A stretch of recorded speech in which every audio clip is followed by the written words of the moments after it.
if you'd hit the microphone. It's one of these other keys I hit here on the dash. Oh, okay. All right. Welcome, everybody, to Talking Niagara this morning. This is Monday morning, and it's our kind of normal show every Monday morning, as it is all weekday morning. So 7 a.m. every weekday morning. Tell your friends about it, okay? So, Dave, so did you see this thing that's been going around on the web at the weekend by World Central Kitchen, where they're saying help deliver 100,000 food kits to families in Gaza? So they're looking to try and raise money for 7 million meals. Well, they did have that the Israelis blasted them to smithereens, didn't they? By so-called accident. Earlier in the war, they were there trying to feed people, and I think, yeah. And basically, what they're saying is it's $60 for one food kit, but one food kit brings about 65 to 70 meals. Well, that's a good thing. I have to. World Kitchen's supposed to be a pretty good charity. I would check it up if anyone wants to donate. Just go to, so there are sites that rate charities. Yeah. And so have a good look at it. If you want to send money over there, which I have, I've sent money to the Gaza thing for Doctors Without Borders. Yeah. But the Israelis have kicked them out of there now too. Yeah. So I don't know. Yeah. All right.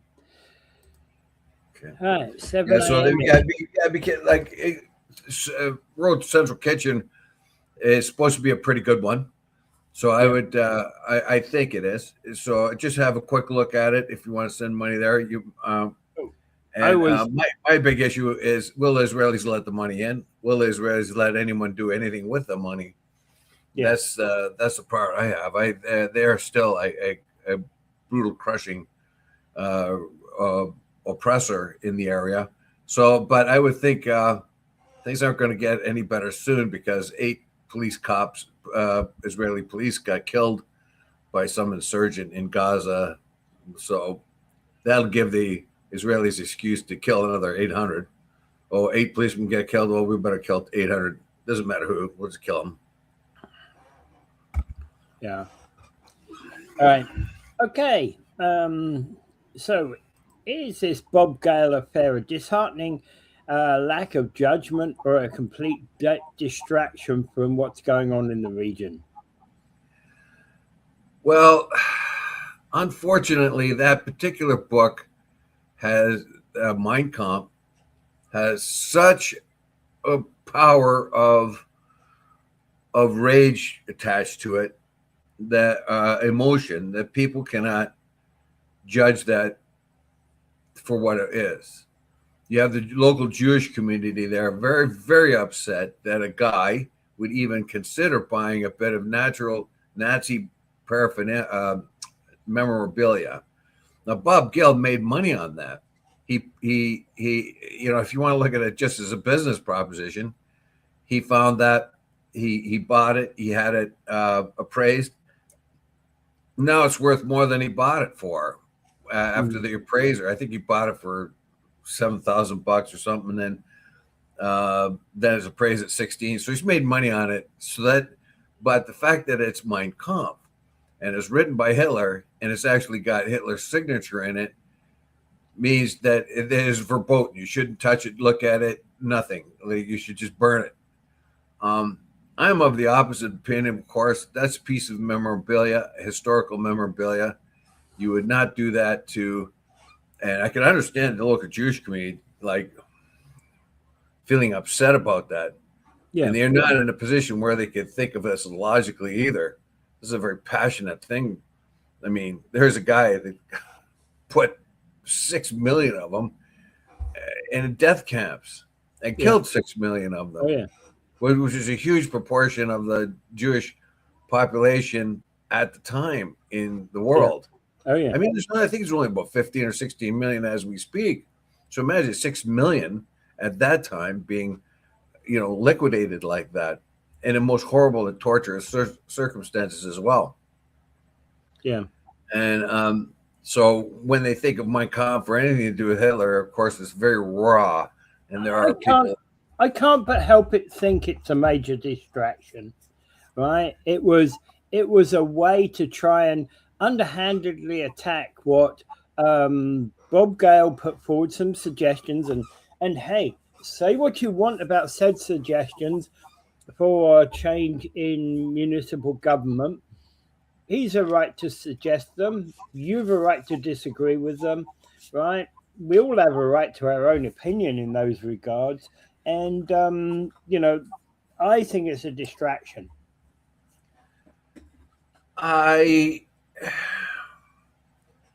Yeah, maybe. There is judgment to this though too, and I don't think Bob will not be able to, like, what he's done here is he's insulted the Jewish community by just owning the thing. That's gonna and all these people who say that's an indication of his character, he'll never get that back. It'll be too hard. He'll never get the trust. Yeah. Somebody will always be using that angle on him over and over again. And he's got a family, and he's probably going to start getting hate mail and all kinds of hate mail and threats and all kinds of other things, because we seem not to be able to avoid any of that these days, no matter what side of the aisle you're on, right, left, or middle. You seem to be inundated with this constant rage all the time. And basically, and we're all victims. He's no fan of Bob Gale, but come on, kids, let it go. It's a book.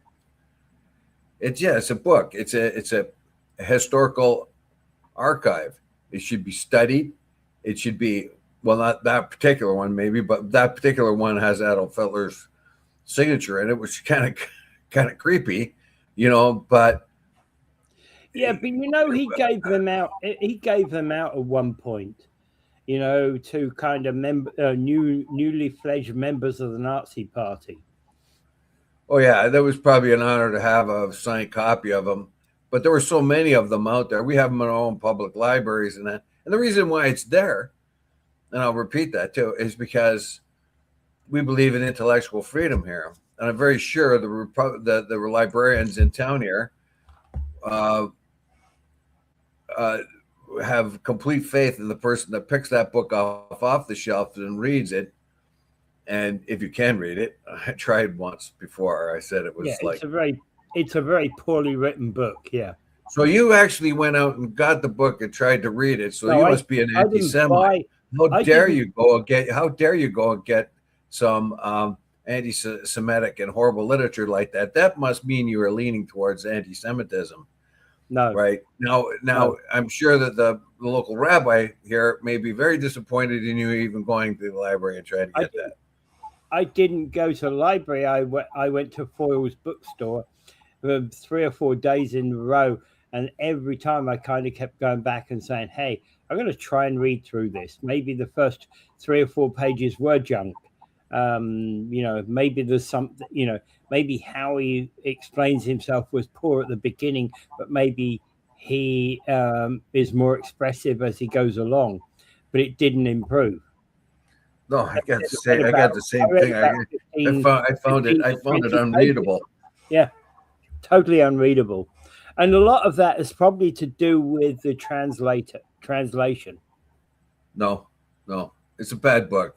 Anybody that's that I've read kind of wonders why that book was even on. Anybody even bothered buying it, because it was unreadable, even if they had the same weirdo notions that Hitler had. Yeah. But the fact is there, I played a little game there because you actually went and tried to find, was curious about Mein Kampf, went to read it. Then you must be an anti-Semite. That must be a slur on your character. How, why would you do such a thing? Why, and you see what I mean? Yeah. You can see different people's points of view. To me, it was just a book by I don't know, one of the most decisive leaders of the 20th century. In 13 years, I can't believe the amount of damage that guy did. I mean, they got elected in 1933 and 12 years. 12 years, they killed 50 million people, destroyed Europe, murdered 10 million people in gas chambers. Yeah. One of the most disgusting governments in all of history. So that's why you have to have that book out there to read into the mind of someone like that, so you can recognize it. Hopefully, recognize it when it's coming again from somewhere. Yeah. All right. So this is unreadable book won't get you very far. Yeah. So basically, Gary's saying with this much back, even after handing over $1 million to the ex-chief of police, this is a left-wing nut agenda against him. Yeah. Bill C9 is talking about this as a hate crime. I'm not so sure ownership of something isn't a hate crime. Yeah, maybe it's flags and things. Wait a minute. There is a whole lot of censorship coming on because of I think it's BC9, but there was some real restrictions under the Liberal government. You remember? Maybe we should look into that a little bit more. I was a little bit worried because that was the BC9. Wasn't that the one that Jordan Peterson and Sad, the guy Sad, what's his name? Anyway. Well, at the moment, as I hear it, with C9, the Liberals have gone through all the stages of it, and the Senate isn't happy with it. And who's not happy with it? The Senate. Well, that's a different argument at all. But yeah, is it the one I'm thinking of? The one where Jordan Peterson went to Ottawa, or was that with C20? I think that might be. I get my bills all mixed up here. Yeah. I get my C's mixed up with my D's. Yeah, this is C9 is a hate crime one. Yeah. See, that's very you are really on the slippery slope there. If you're going to say that owning a book is a hate crime. Yeah, I think so. If you're out there marching around and throwing rocks at synagogues or mosques, yeah, you're a hate crime dude. But yeah, and saying anti-Semitic is the most abused word around. Mike, unfortunately, I think I blame Netanyahu and guys like that for this too. They find anti-Semitism everywhere. So even in the if you're anti-Zionist, you're anti-Semitist. I don't particularly like the Zionist movement at all. So does that mean I'm an anti-Semite?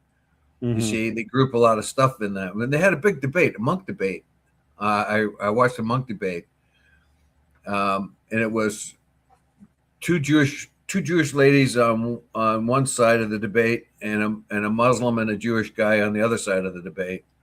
And the question was, is anti-Zionism anti-Semitism? And the two ladies argued that it was, absolutely. And the one Jewish gentleman and one Muslim gentleman. One of them was Mehdi Hassan. I think the other one might have been Ilan Pappé, who was the famous Israeli writer, lives in England now. So the truth of it, anyway, so they had the debate, and the anti-Zionism is not anti-Semitism, one, but you won't find that in most places are trying to equate the two. Yeah, it seems to me, and that's where you get into a situation where you get to the point where you can't say anything because somebody can point your finger at you,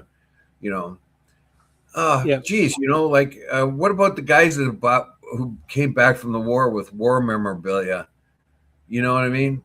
What if they came back with like I said before, someone I knew had a Nazi flag was hanging in their office. It was a memorial that he came back from fighting in Europe. He was a combat soldier and brought it back as a souvenir, pinned it up as a souvenir. Probably as I said, look, we beat them. Someone else will come in and look at, he follows the Nazi precepts. So I don't know. I don't know where to go. Are you allowed to in a Hindu or Buddhist or Jain temple, are you allowed to use the swastika in Canada, or is that supposed to be called out as anti-Semitism? One of the strangest things I saw when I was in India, there was a temple, and it had a swastika on it and a Star of David. It had a swastika. There was a belt around the middle of ornamental belt around the middle of the structure, and in that layer there was a swastika and a Star of David and a swastika and a Star of David. Yeah, and this temple was very old. Predated the Nazi Party. Yeah. Right? Well, there was a temple in Southall in England where, because it was a Hindu temple, of course they used the swastikas, but they actually put the dots in between each of the areas. So there's if you follow the way it's done in India, there's dots in between the angled Sometimes, not all the time. Here's a big reveal. In religious context, it is. But there was a great furore over that when it first arrived when it was first put up in Southall, and the head of the church, I don't know their name, they had to. It's like the priest for that particular church had to go out there and say why it wasn't a hate symbol, how this was this symbol is thousands of years old. In fact, it goes back to ancient humanity, the swastika. Of course, it's a simple thing to make. Yeah. Just like the Star of David is a very simple thing to make. Mostly the swastika it's easy to put into fabrics too, because it can be, that symbol can be put in. And here's a big reveal. Well, I had a old dictionary, and in it, under swastika, I remember as a kid looking in it had all the different kinds of swastikas, different shapes of them, right? The Hindu, this and that. There was a handful of them. One of the swastikas was the ancient Hebrew swastika. Mm-hmm. So the Hebrews had their own swastika, and of course up here we have a city called a town called Swastika, and a lot of the hockey teams and sports teams used to use swastikas on them because it had a whole different meaning before the Nazis adopted it. Yeah. Okay. All right, moving on. Cuban protesters ransacked the Communist Party offices with angry because of the deepening fuel crisis. Yeah, what Trump and his administration want to happen is happening.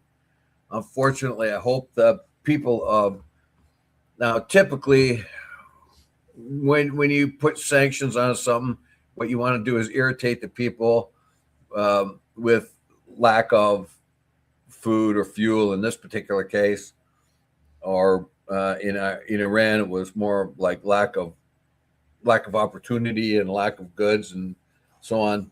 Well, but in this particular case, they're trying to strangle the people so they will revolt and help pull down the government. The problem is when that happened in Iran, they get cut down. Thousands of them got killed. I hope this doesn't happen in Cuba. Yeah, this rally was over steep food price increases and persistent power cuts. Interesting thing is somebody got some gas in order to torch these offices, right? which in Well, very short supply. yeah, but you can make fuel out of anything. So some, I don't know, whatever they may have had, but unfortunately, the lack of stuff for people, and like I've said this before, like Trump could do this without being so cruel to the people there. Now he's getting the results that he wants. The people are revolting, but that's still not bringing them in the stuff they need. Yeah. I would think that he could put a stranglehold on Cuba and make it relent without having to make the people suffer so much. Yeah. Well, Like people are going to Cuban, need, you're going to need fuel to get the ambulance and the kids to school and all that other stuff. What are you doing? Like, I mean, maybe add a trickle of fuel so they can exist, so they can still at least have power. But why are you hurting the people? You want to hurt the people, hurt the people. You know, the government officials are going to have everything they wanted, right? yeah. When they put the sanctions on Serbia, who made out like bandits was the government. They made huge amounts of money on black market. Same thing in Iraq when they put the sanctions on Iraq. Saddam and his goons made enormous amounts of money on black market. The people were hurt. Interesting thing is Cuban President Miguel Diaz-Canel has said that while protesters' complaints and demands were legitimate, violence and vandalism and threats to civil tranquility would not be tolerated. See, that may be the excuse to bring out the guns, and that's what I'm afraid of. Yeah. That's what I'm afraid of. Yeah. The people are getting very frustrated. That's what the U.S. wants to happen. They want the people to get very frustrated and to revolt against the government. The problem is, how is the government going to react? Look what happened in Iran when the people revolted there because of lack of substances and lack of things they could use. Right? It started in the market. People revolted. They revolted had a revolt, about 3 or 4 major revolts in the last 10 years, and they were all put down with brutal crushing force. Is that going to happen in Cuba? Do you really want that to happen there? Well, and also you want the revolt. You want to get people shot in the street, and that's what I'm afraid of. I'm afraid the same thing's going to happen that happened in Iran. And also, Diaz-Canel has also said in that same broadcast on Friday that no fuel has entered the country for 3 months as a result of the U.S. oil blockade. Yeah, that's not good. Not good. Yeah. Bring it down to a trickle. Whatever you want to do, you could strangle. You're going to win there. That's going to be a win. Just like Venezuela, if you call what they're doing there a win. Now he's taken over Venezuela. He left in place the dictatorial government. He doesn't care about that as long as they pay their oil fee. And he's going after Cuba. He wants to gets that out of the way. He will win there too, if you call that a win. He will force the Cubans to succumb because Cuba's got no other place to go, basically. So he'll win there. He might not win with Greenland. Didn't seem to be able to win with Greenland, and he's definitely going to blow it in Iran. But they got to win with Venezuela when you look at geopolitical power. I'm not talking about morality here. I'm talking strictly about geopolitical power. There was a big win in Venezuela. If you look at that, he's going to win in Cuba. The Trump administration is going to win in Cuba.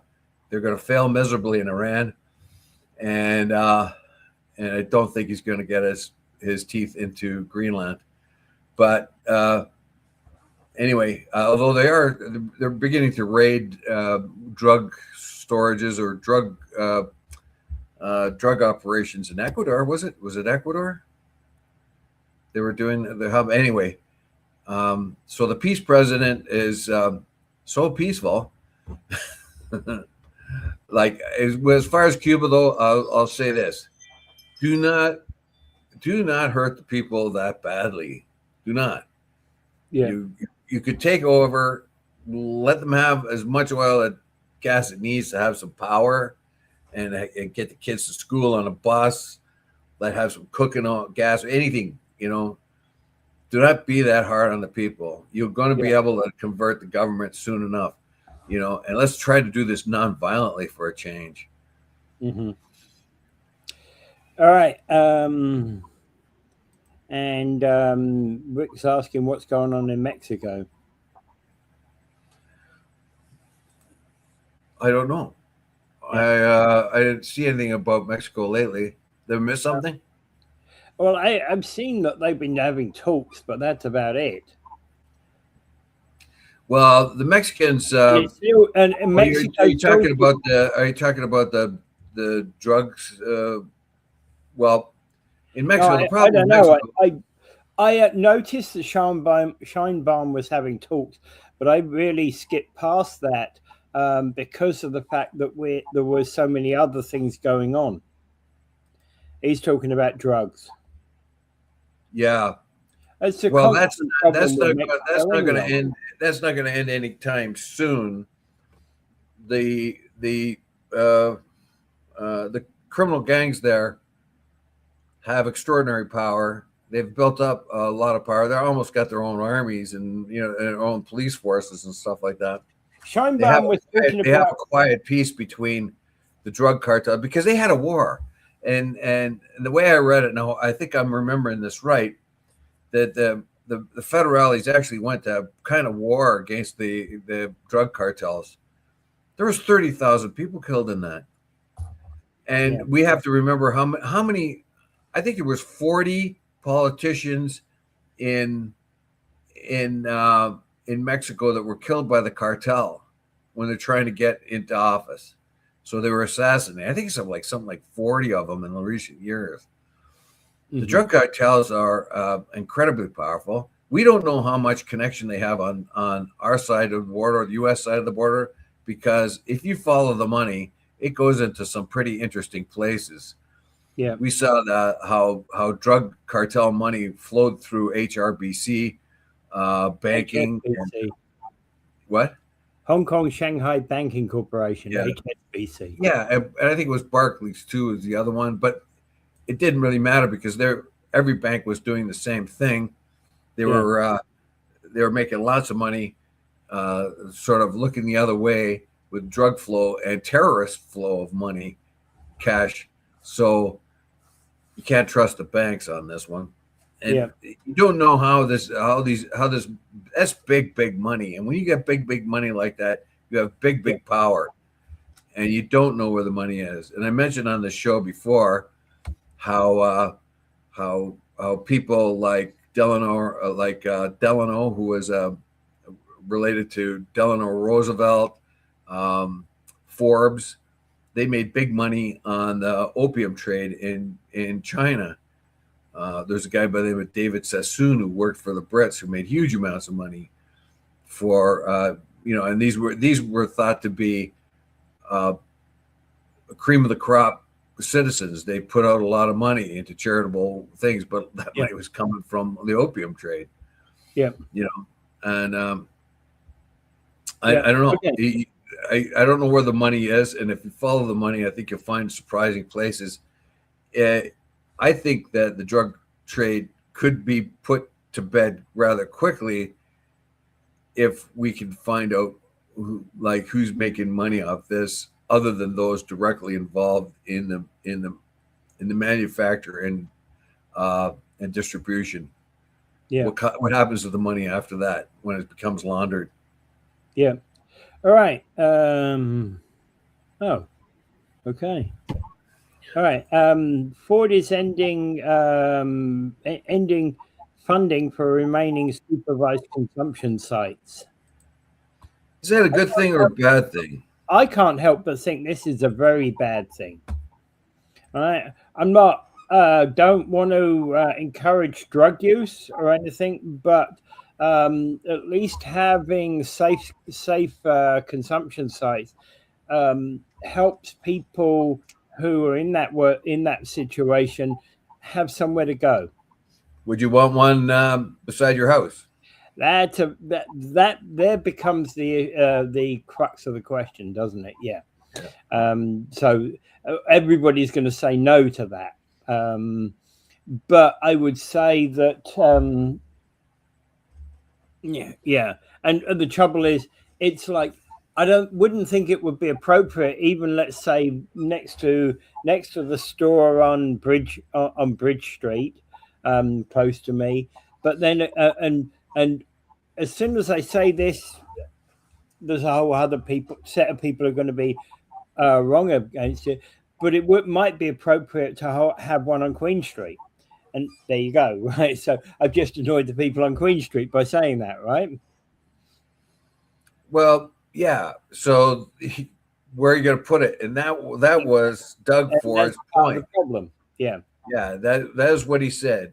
He says nobody wants these things. This is a disaster to any neighborhood that gets one. Yeah. Yeah. Here you are in a situation where, yes, we think we should have them, but we got the NIMBY thing going on here. Yes, I think it's a good idea to have these drug sites, but not here. Over there. Yeah. And over there are saying, oh, yeah, we think so too, but it should be over there.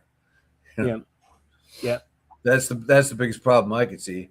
And it does bring crime. Like one of these sites apparently bring crime, bring filth and dirt and all the other things that unfortunately drug stressed out, mentally ill people do. They make a terrible mess everywhere they go.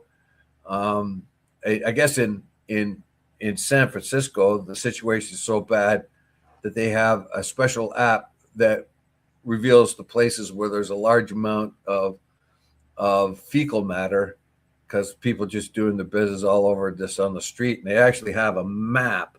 You can get an app to avoid areas where it would be loaded up with fecal matter, as gross as that is. Yeah.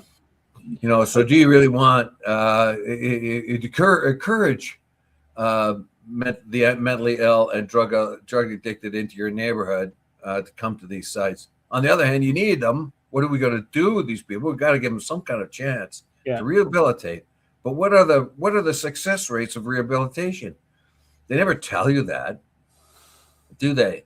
And I think it's very important to have a safe place for them to do their drugs, and somebody to look at those drugs and tell them, look, you don't want to combine these two or this or that, or you've got too much on your spoon. You're going to kill yourself. I think you have to keep the person alive so they have a chance of a better life in the first place. So we're really in a rock and a hard place here, aren't we? We are, yeah, very much so. I think we find that we don't have a whole lot of ability to rehabilitate.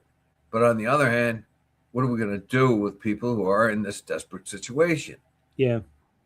I mean, their lives are lost. They've lost their ability to reason. Drugs and living outside and pooping on the street. I mean, that's their life. Come on, what are you doing? Isn't there an irony here? Given that reputedly our premier used to be in that business.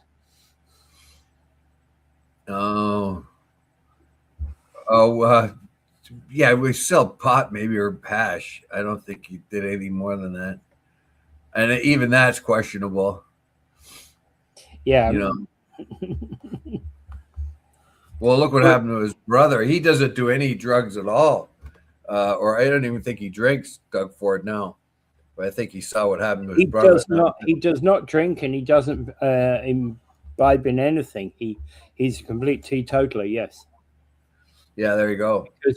Because of what he's seen is in his family. Yes. Well, I can imagine when he was standing up in front of everybody and pouring out a bottle of Crown Royal. I think a lot of people, hey, if you don't want that, I'll take it. Yeah. I don't know if that ever comes up. At the end of the day, the Premier's office must get a lot of gifts like that anyway. I can't take anything anymore. No. Mm. Can't take anything anymore. Yeah, anyway. All right. So essentially most of these sites are going to lose funding by mid-June. Yeah, and they're kind of hoping that there are some private clinics that are picking up some of the slack, but the fact of the matter is I looked at the places where these are like Queen of Sherburne down that, but that's a pretty rough zone there, Jarvis and stuff, or it used to be anyway. There was one around Kensington Market there too, which should have been a nice place, but the fact of the matter is people don't want them in their neighborhood. Yeah, they don't want them in their neighborhood, and where are you going to put them then? Because you're going to put them outside of town. You're going to put them in the farm somewhere. Yeah, and bust people in and out. I don't know what you do with them. You definitely don't want them around a school, do you? Yeah. You can't have them around a school. Yeah.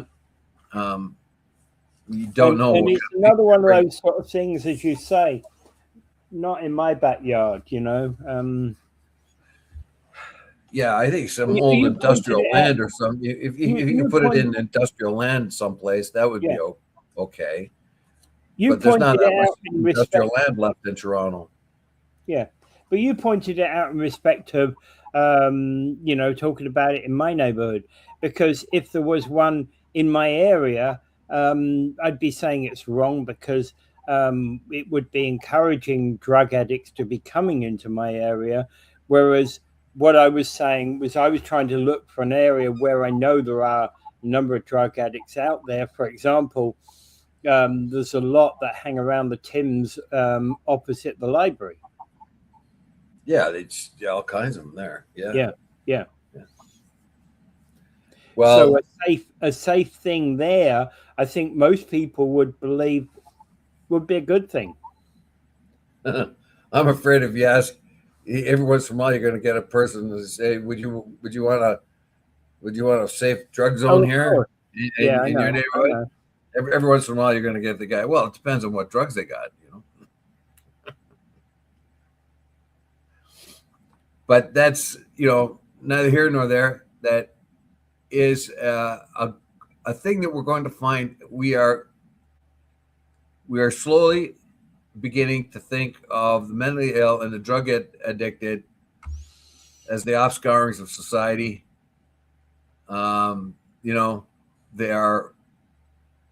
I think that we're going to think of them as less than human after a while, because their growing presence is becoming more annoying and less they're getting less sympathy and more annoyance from the general public.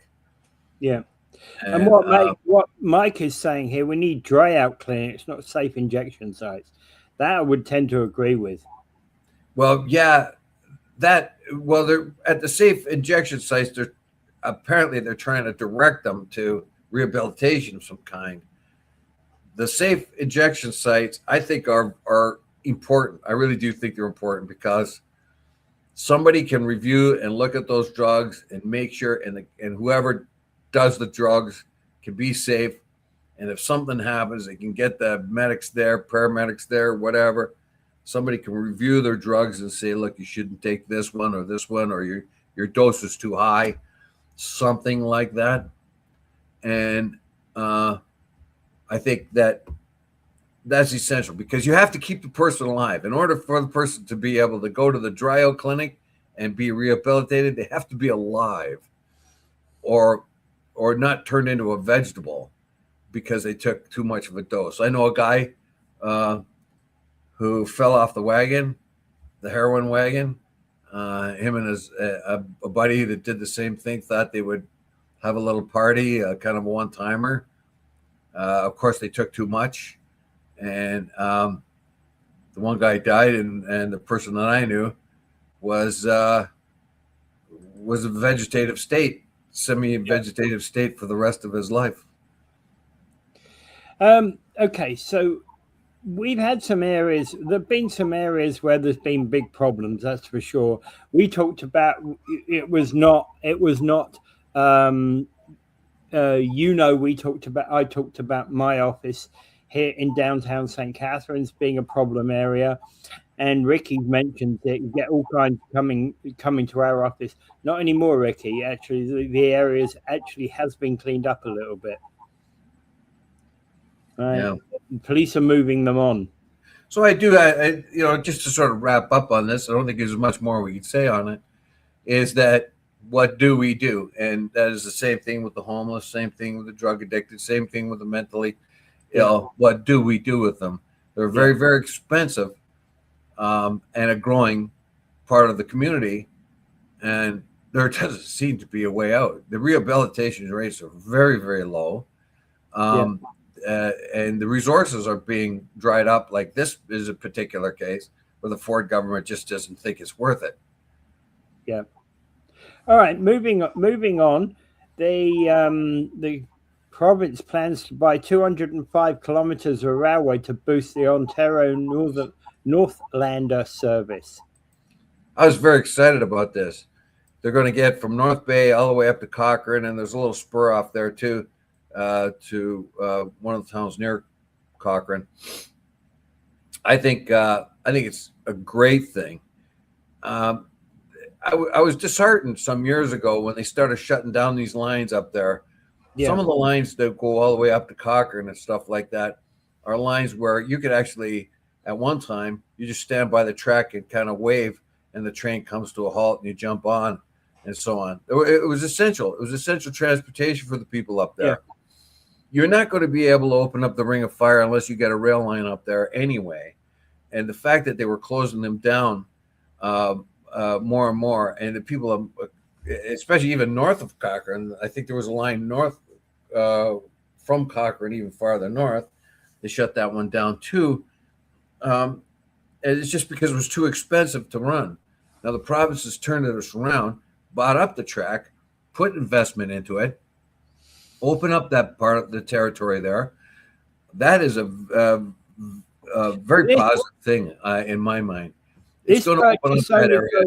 It's going to hold, like most of it's passenger at this particular time, but it's going to revert. A lot of it going to be used as freight, and I think that as time goes on, more and more of it's going to go over to freight, and that's a very good thing.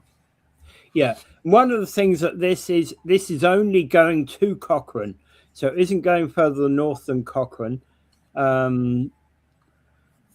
But at least it guarantees the line stays open to Cochrane. Yeah, which is fabulous. And as I said before, we got this big thrust going to go to the Ring of Fire. That is going to be a huge boom for Ontario. Yeah. It's going to be a huge boom for the northern communities. Particularly Indigenous people are going to get crack at better jobs, better future, more money. I think this is a very, very good and positive thing. That's happening. I think this is it opens up that rail line and has passenger service all the way. That's great. That's great. And basically, the 205-kilometer acquisition represents more than 25% of the rail corridor in which Northlander will operate. Yeah, it's a positive move. I think I can only celebrate it. I don't know how much it's going to cost Ontario taxpayers, but we will reap the rewards of that. We're doing what we should be doing. The opening of the Ring of Fire. That's part of it, but the other part of it is we should be, no matter to a point, no matter what the cost, we should be servicing our northern towns and cities. Well, most of the towns up there, but let's face it, we should be servicing. We should be making it a reliable, safe means of transportation for our citizens in the far north. Yeah.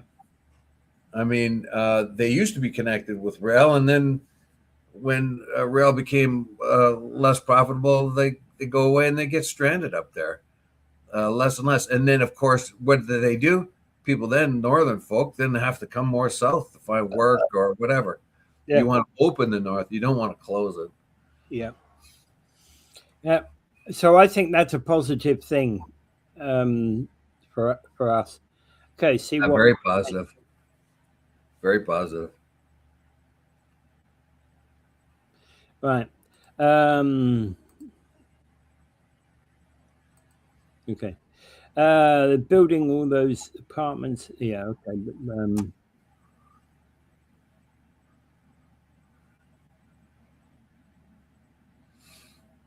these are not really okay. Us, we buy from it. Who asked what? Where are the jobs going to be? Niagara will be for retirement. No, I hope not. But what was that about the jobs?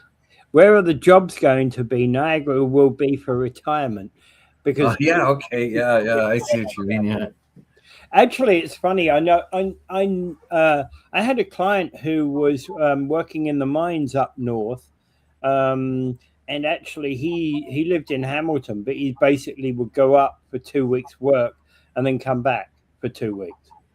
he's probably with one of the trades. Was one of the building trades, I don't. Yeah, the millwright or ironwork or I don't know something. what he did. I just know he worked in the mines up Yeah, north, right? yeah. Well, yeah. So yeah, if you want to make some good money and go way up to the Northwest Territories or something, you can make some pretty Yeah. substantial coin up there. But you are isolated for long periods of time. Yeah, which is why they fly in for when fly in is not the right word, but they drive in for 2 weeks. They take 2 weeks off. That's a good setup. Yeah, That's a good setup. Yeah. He's probably working 10 to 12 hours a day. Well, you could do, like when you're a young guy, you could do 12 hours a day, 2 weeks at a time, Yeah. And then get 2 weeks off. You're going to destroy yourself the first few days getting drunk and having a party, but after that, you'll rehabilitate. Yeah.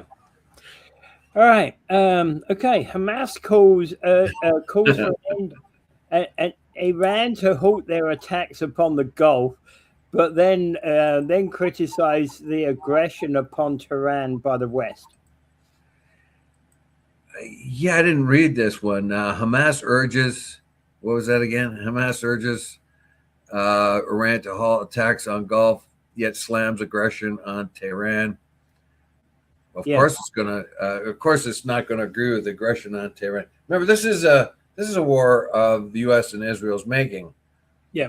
That you can argue this all you want, that Tehran meddles or Iran meddles in the area with the Houthis, Hamas and Hezbollah.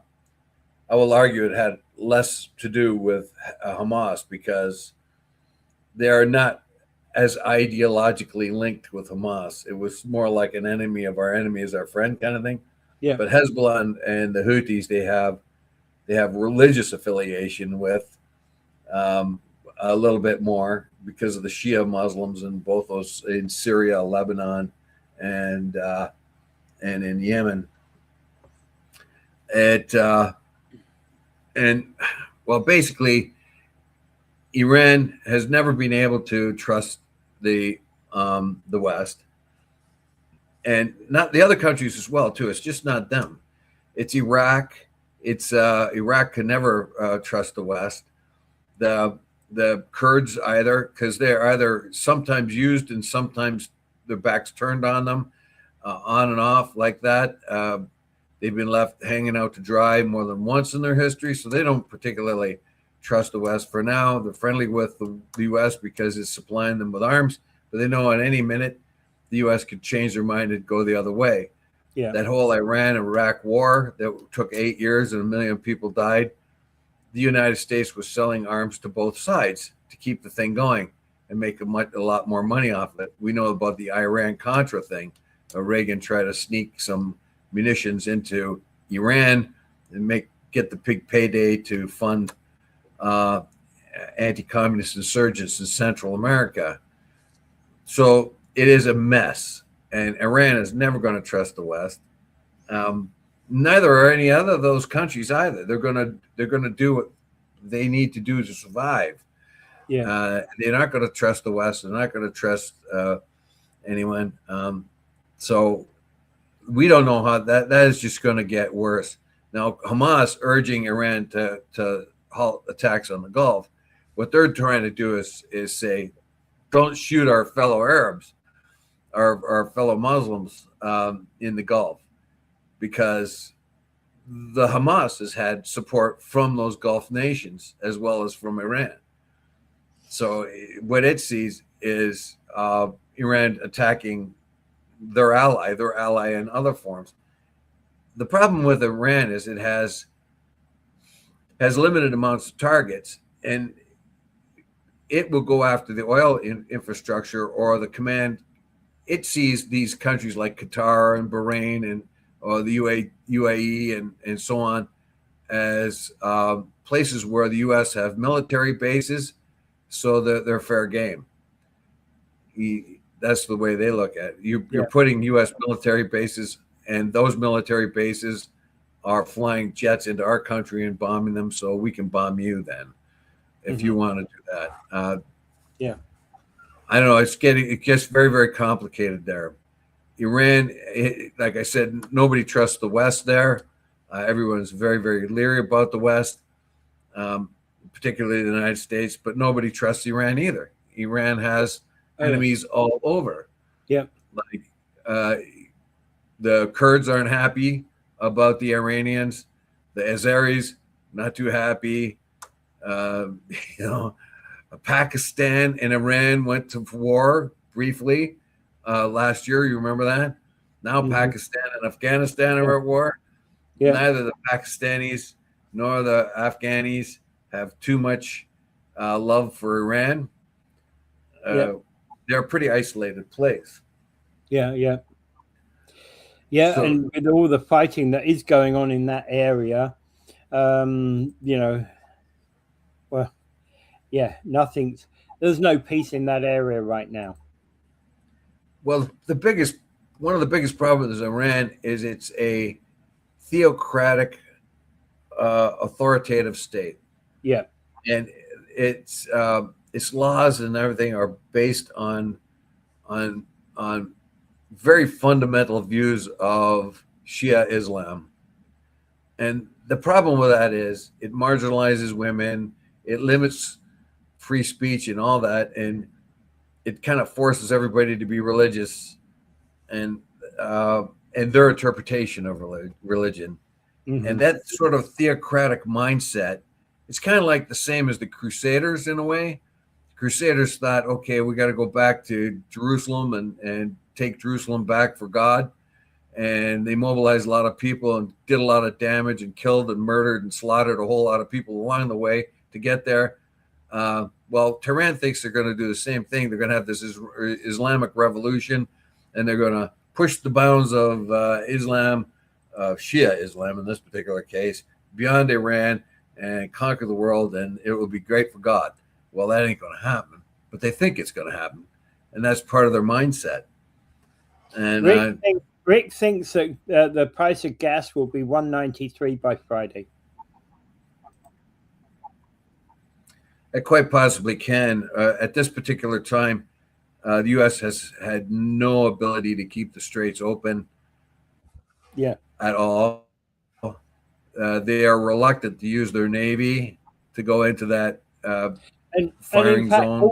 They said they would. They said they would. Their Navy could open up the straits, but they have not been able to do that. Yeah. All weekend they've been pleading they have not been able to. Yeah. All weekend they've been pleading for Britain, France, Germany, and other European nations to get involved and doing escort duty. And most of those nations have been saying, no, we're not getting involved. We're not putting our people at risk for you. Yeah, he never told them that he was going to bomb the crap out of Iran, and then when he did, he says, "Okay, we got this. You joined too late. We're going to take the spoils of victory." And then he says, "Oh, wait a minute, it's not done yet. That promise I made about opening up the Straits of Hormuz with my Navy. Well, it seems I can't do that. We're going to need your help." Not only that, though, he's asked China for the help of opening up the Straits of Hormuz, and China is saying it's open for us. Our tankers are going in and out. I don't know, like your tankers aren't, but ours are, right? You can make a deal with the Iranians. Apparently, if you're not too closely aligned with the United States or their allies, you can go in and out with your tankers. So I imagine, say something, I don't know, India, for instance. I think they're allowing their tankers in and out because they're not aligned here. Yeah. So you can imagine, Well, like what about South Africa or something? Let's say if they got their oil from there. I mean, they're not involved in this, so maybe they'll let the South African tanker, if there is such a thing, go in and out. But they won't let American or British or anyone is aligned with the U.S. Okay. Mike is saying, what better reason to get away from dependency on oil and gas? All right. Yes, very good. Yeah. And Rick is saying there's going to be cyber attacks on the USA. That wouldn't surprise me. He told England, we do not need you. Then he told them 2 days later, you better help us. Yeah, exactly. That's been part of the problem. And of course, Keir Starmer just stuck his middle finger up at them, right? It's unfortunately, it's going to get to the point where we may have to get involved whether we want to or not. In order to keep the world economy going, we may have to go in there and we may have to fight on the side of the U.S. in a way that at least keeps the Gulf of Hormuz open, because it may affect the world economy so badly that we're going to have to do. We may be forced to go in there. Even Canadian minesweepers may have to go there. Yeah. Yeah, go ahead. Yeah, no, we kind of at the, yeah, okay. All right, go on. It's okay. Sorry, I was thinking ahead. So I was saying, like, we may be forced to go there. So right now, it seems like the Iranians don't want a peace deal. I think that's exactly the opposite what Trump felt was going to happen. Obliterate the Iranians in every way going, and they keep telling us this. The Israelis keep telling us this. Then the Americans keep telling us that they keep hitting target after target after target, and yet the little mouse that is Iran, it keeps fighting back, keeps throwing up drones. It's got $10,000 drones, and it takes $1 million missile to knock them very quickly before we close, Dave. Got to cover this because it's impacting us this week. Temporary canal bridge closures due to maintenance on the canal. Lakeshore Road temporary closure 16th to 19th.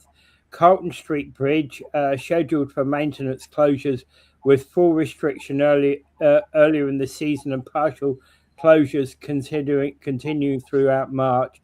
Glendale Bridge scheduled for repairs through March. Mellenby Avenue Bridge in Port Cockburn scheduled for temporary closures, and Clarence Street Bridge in Port Cockburn closures from March 14th. Oh, closures to March 14th. So that one should be open again. All right. Yeah, just check before you go. If you rely on bridges or go over the bridges, just make sure which ones are open and alternate routes. Yeah. And sometimes you can get thrown astray, because I went to Thorold on Friday night for a speech contest. I was going to watch a speech contest, but my GPS kind of said I had to avoid the Thorold Tunnel. Well, I did not have to avoid it. Mm-hmm. There was lanes open. Yeah. But according to my GPS, says it was construction and it guided me around it. Mm-hmm. And I just went there. It didn't sound right to me, so I just went there and went through the tunnel, no problem. But be careful. Check a couple of sources. But what you want to do is just make sure you're not stuck out there. Yeah, somewhere. Yeah. Okay, and then we can kind of close this off for today. Yes, and I'll bring up Gaza. I guess they killed some more kids in Gaza with another bomb attack, and somebody's fought back and killed eight Israeli police officers. That's going to happen. They're going to get revenge, and they're going to kill 80 for. They're going to kill 10 for everyone. I don't know. That doesn't seem to be. I don't know, whatever kind of peace deal is supposed to be happening there. It's not working too well. I don't know, and it looks like Israel is going to invade southern Lebanon. The theory has always been that Israel wants the Litani River. It was one of the, water is a big thing in the Middle East. There's not a whole lot of it. Yeah. So they want the Litani River. They've been after up to the Litani River and that looks like what they're going to try to do this time. Whether they can hold it or not, I don't know. But and then the ground forces that are going to go into Iran, I imagine they're going to try to put boots on the ground at Karg Island and some of the islands close to the Hormuz Strait. There are islands there that they could probably hold without getting into big battles with the Revolutionary Guard. They could probably take some of those islands in and around the Straits of Hormuz. So I suspect that might be going on in the future there, because they don't seem to have other options. Yeah. And but I am worried about the war in Lebanon, up to the Litani River. Unfortunately, the Israelis are going to lose a lot of men doing that, and there's going to be a lot of civilians killed as usual. And stop the goddamn war. That's all I got to say. All right. And